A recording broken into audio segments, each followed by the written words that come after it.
Tonight, let's see here. Tonight we're going to introduce our study plan for this year of 2024. It's something that we've been doing for a few years now, I think since 2021.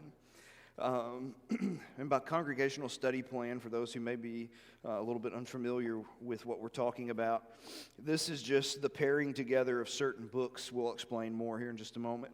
And so we're all basically studying, if you choose to take this route, we're studying books of the Bible at the same time in our own private devotional lives. And so it's just another layer to keep us growing together, thinking together, doing a number of different things together. And not just, sometimes in Bible study, people, one of the reasons why they fail at it is because they come at it without a plan.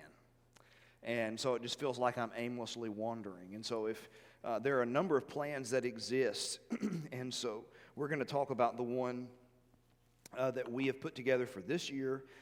It does not, I literally take zero offense if someone does not use this particular plan, okay? True confession, my wife has never followed any of the study plans I've written. True confession. That does not mean she did not study. It means she did not follow the plan that I wrote, okay? And I'm not bitter about it, totally. But anyway, there are tons of plans that are out there. This is just another of the options, and there are some reasons why we put it together the way that we do. But the thing that concerns us most is that we all spend time studying. And however that is accomplished, that's what matters to us. And so, as we think about this, I want us to first think about kind of the backdrop and the thinking behind this whole thing. Let's think about the pattern of how this study plan is composed. The first idea behind this particular study plan as it is composed is that I'm not one who places a lot of stock in saying that at the end of the year, I read through the Bible from beginning to end. I think that's great for other people if that's important to them, but for me, that just because I read it doesn't mean I understood a thing I read, doesn't mean it changed a thing about me. So for me, I tend to,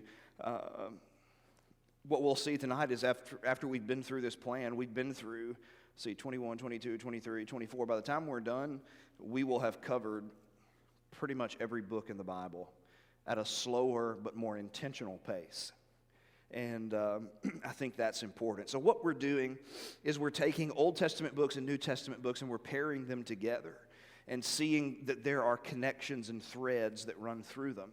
And so we'll study an Old Testament book and then we'll take a New Testament book with similar themes and try and look at the book through that lens, okay, which is a little bit different. And this is something common in the New Testament. For an example, in 1 Timothy 5, when Paul is talking about the possibility of financially supporting elders, he takes an Old Testament text and he takes a New Testament text and he puts it together. And he says, you don't muzzle the ox that treads out the grain, that's Deuteronomy, and the laborer is worthy of his wages. That's Luke's gospel. So he takes an Old Testament text and a New Testament text and pairs them together and helps us to see things and give us a complete picture. Now, another fundamental and cardinal belief in this is that for me, if I'm left to my own, I will study what appeals to me more than what I should necessarily be paying attention to. Just because something appeals to me doesn't mean I'm coming to the realization I'm no longer 25 anymore. I cannot eat a bag of Reese's Christmas trees and not pay some kind of a price at some point. Okay? I love them, but at some point I'm going to pay a price for them. The same thing is true with Scripture. If you only read what interests you, you'll never end up growing. It's like eating too much of one thing in your diet. You'll never push yourself. And those other books that are there for reasons too. And so we have to push ourselves into those regions. And so in each of the study plans that we have composed, we're looking at books from every section of Scripture.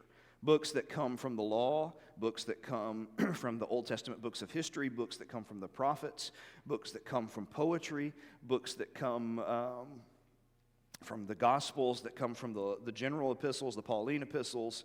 We're looking all over the board and making sure that we're scattering in things that need to be there. The third is that we're operating on the premise of roughly a chapter a day. There will be some days where you have to do 2, but those are rare. And so basically a chapter a day, it's not really overwhelming, okay?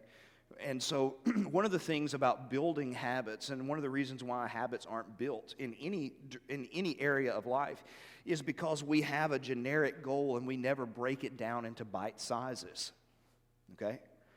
It's... someone, let's just take this for example. Someone says, I want to study my Bible every day this year. Well, that's great. But odds are, if that's as far as you go, you're not going to do it. But if you break it down into digestible parts, then you've got a working plan. You've got something that you execute. And so we're putting roughly a chapter a day together. 1 Peter 2, talking about desiring the sincere milk of the word. It's a daily diet. It's not about just loading up at one particular day and hoping that feeds me for the next week. It's about eating a little bit every day and making sure that we get the nourishment we need from it. And then further, one of the final premises is that we're thinking more about studying than we are reading. And there's a difference in those two things, right? I think about just books. There are books I read at home that I just read. I read them from beginning to end. I mark a few things here and there, put them up, kind of done with them. But now when a professor hands you a stack of books and says, okay, here's your books. Be ready to discuss this one by this date, and this one by this date, and this one by this date. You're going to read differently than you do just some book you're reading at the bedside.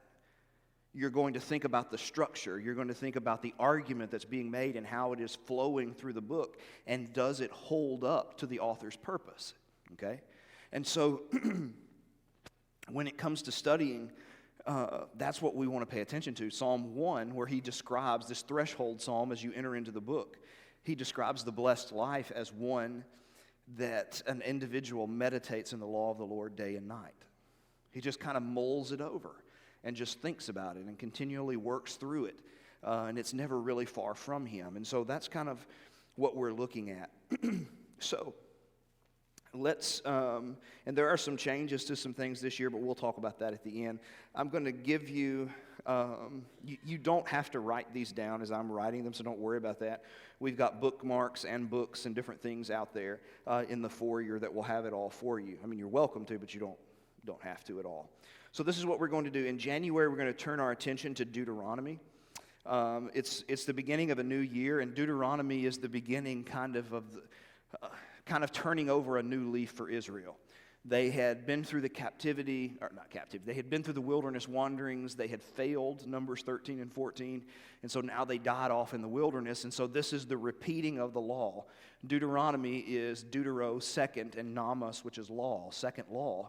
It's not so much a second law being given, the law is just being given to a new generation of people, because the first generation that received it in Exodus 20 died in the wilderness. And the new generation will receive it in Deuteronomy chapter 5. And Deuteronomy is really 3 sermons of Moses. And another thing that I'm going to try and do, and so if I don't do it, somebody say something to me. Miss Tammy can tell you how forgetful I can be. I can literally text her and say, I'm sending it to you, and the bulletin article not get there. So if I don't do this, remind me of it.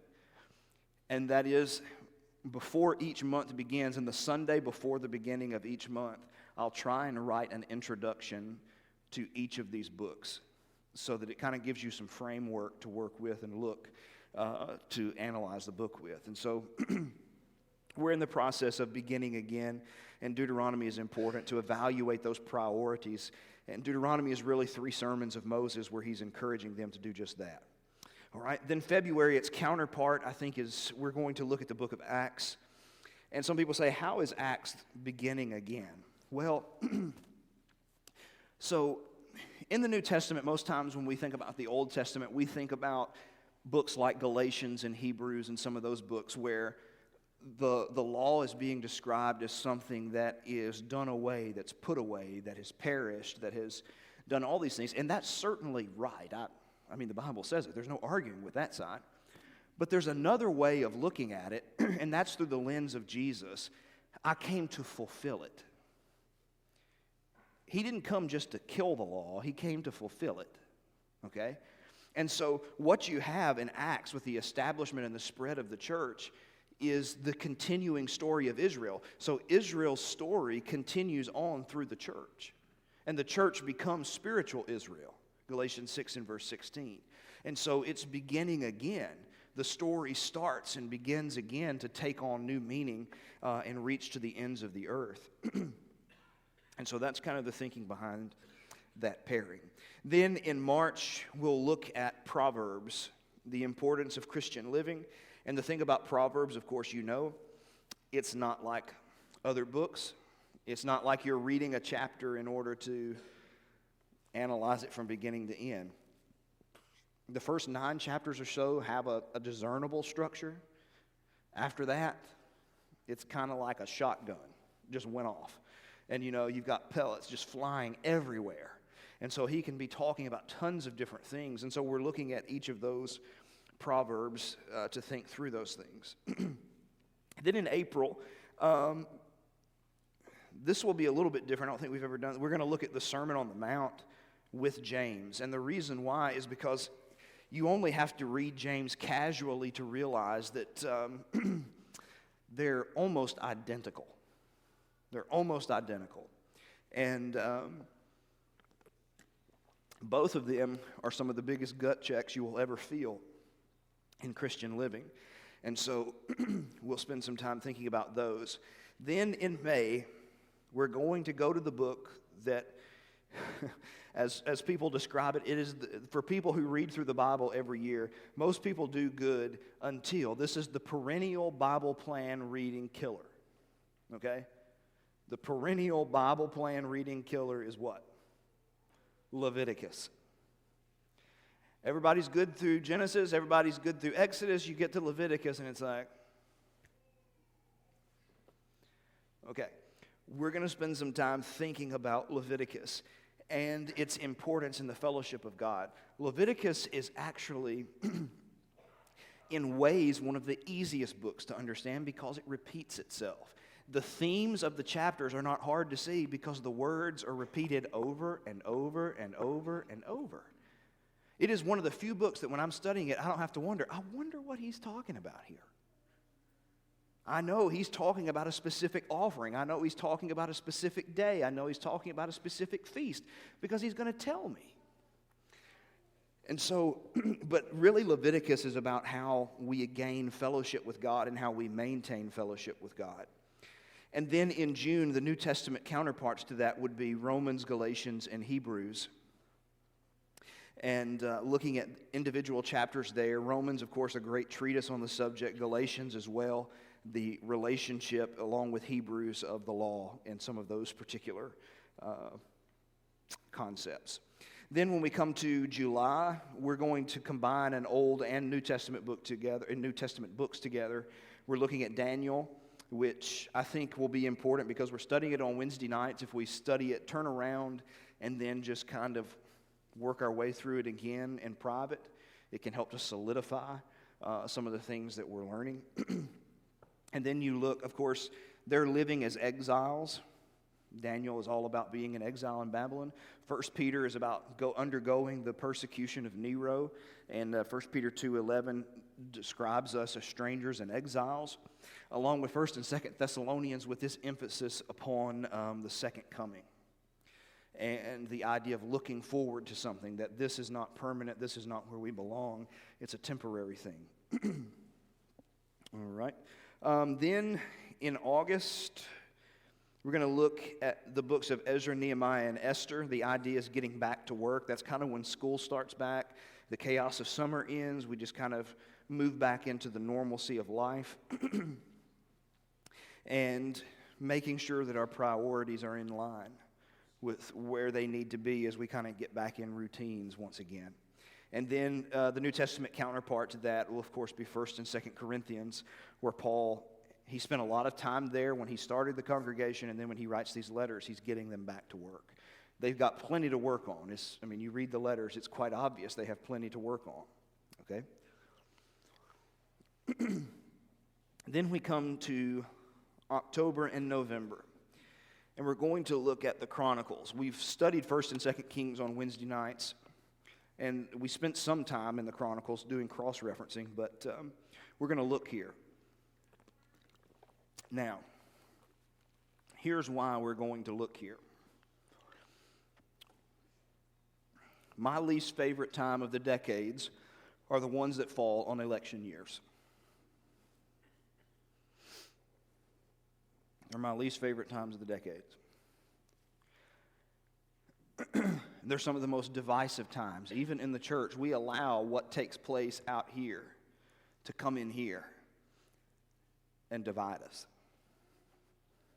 That should not happen. And one of the things when we look at 1st and 2nd Chronicles is we're going to look at kings who did not live up to what God wanted them to be.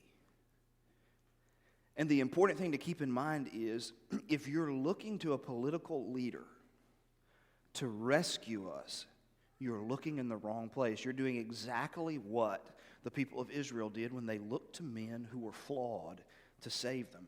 Men cannot save you. Okay?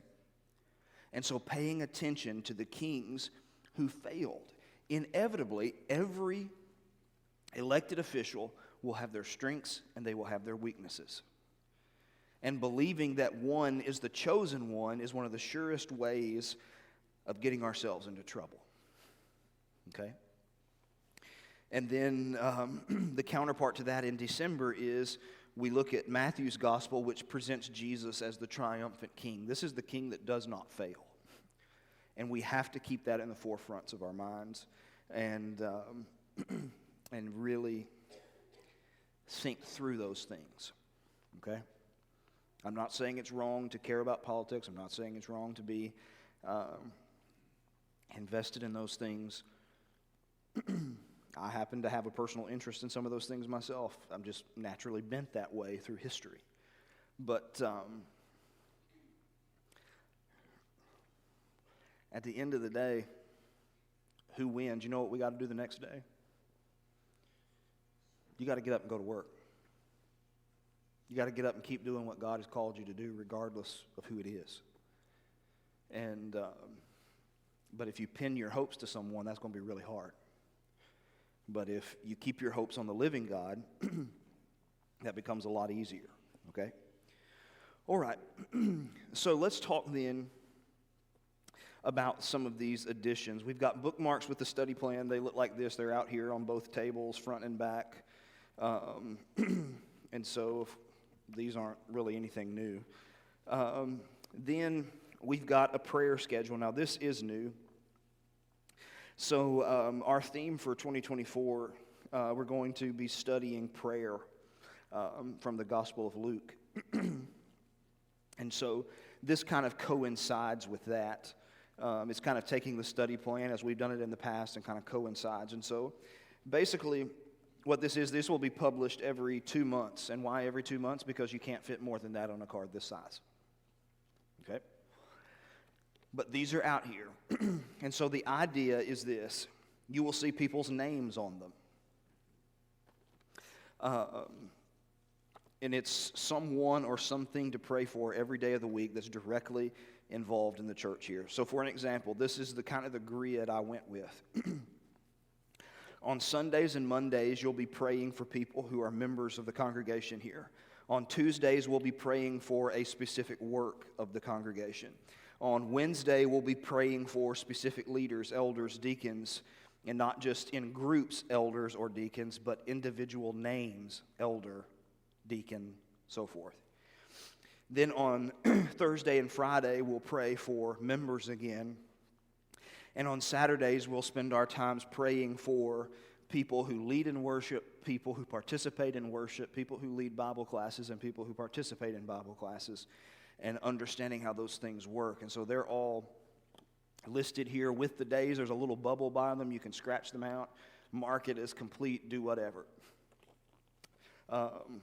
Again, no one is going to come around and check your card.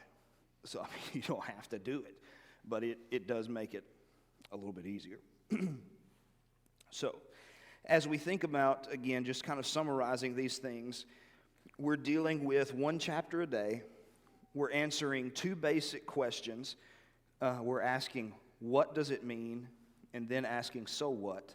That is, based on what the text says, how does it make translation to me? Okay? Then, normally we would say, pray for one family in the directory. Well, that's what this is. That's just taking that guesswork out. And we will publish those, like I said, every other month. Other things you can do about it, you can do with this. If you're studying it, you can use it. Husbands and wives, I think it can be very beneficial to be studying things together. Now, me personally, I can't study with someone in the sense of, let's read the verse out loud and talk about it. That's not how, I can't do that. Some people may want to do that, and if you can do that, that's great. I'm incapable of doing that. I have to see the text in front of my eyes, the way it connects with everything around it, okay? But at the very least, a husband and wife, and the times that you do your private devotions may be different. Some people do them in the morning, some people do them at night, some people do them on a lunch break, some people, all over the board. But to come together at the end of the day and say, this is what we read, this is what we studied today, what did you see? What did you see? What questions did you have? And you can span that down all the way to your children and just teaching basic lessons along those lines. All right? Now, one final addition, which is probably the biggest addition, are these. People may not care 2 cents about these, and if that's true, I'm all right. It was just an idea. So, what this is, if this is something people are interested in, well, I think we've got quite a few out here. We can easily print more. This is not hard, okay? So what this is taking, I have pasted in the text of the day, okay? So for an example, here's January the 7th, Deuteronomy 7. Here is the text. It's in ESV. You go to the next page, it kind of spills over. Then you have areas for answering the questions of what, so what, and that would then, what is on this prayer schedule is already inserted into this. The reason I like something like this is because I'm a little OCD about my Bible, and I'm not willing to put notes in there until I'm quite sure of what I'm putting in. But if I have something that I can scratch on and think out on, that's easier for me. And so this will do that. So this is the months of January and February where you have Deuteronomy and Acts. And the days, there are specific days. I think it's a combination of chapters 16 and 17. Deuteronomy has 34 chapters. January has 31 days. We have to find a way to constrict it, so make it fit. So it's broken down there for you. It's also available in PDF. Now, here's why I say that. I'm going to kill the keynote for just a second to show you something.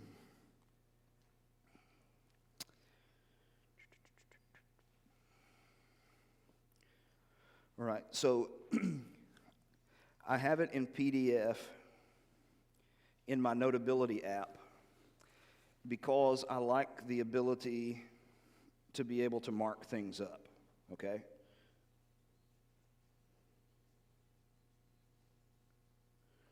I like to be able to underline, draw my arrows, and the good thing about this that's even better than paper is that when I mess up, and inevitably I will, look, it's magic. It went away. And so this, but it has all the same elements to it. So what? When I transported it to PDF, it's a little bit different, but we'll work out the kinks on that before we actually publish it to anybody who wants it. So anyway, those are the many different options that we've got. And so whichever one, if any, and we will, if, like I say, don't be shy about taking anything. These study plan books, if you want them, take them. If you don't, we don't have a camera set up to see who gets one and who doesn't. So, but if it proves helpful, we're just kind of testing to see if here's the basic premise behind it all. Number of different reasons, but the basic premise is this. We are busy. And if as the church, we can help each other by taking away the gathering and the guesswork and everything else and make something a one-stop shop to make it easier on people, that's what we're going to do. Okay? So, if it proves to be beneficial, we'll keep with it. If it doesn't prove to be beneficial, then we won't. Okay? So, try it out, see what you think, and we'll continue to work with it. We just want to be able to grow. So, like I said, all those are out there, split up on both tables. So, as we're beginning 2024, getting close to it anyway, it's often a time of self-examination where we examine ourselves professionally, relationally, as a family, setting new goals, looking at things. Maybe we just need to make clean starts. If a person is outside of Christ, it's a great way to start.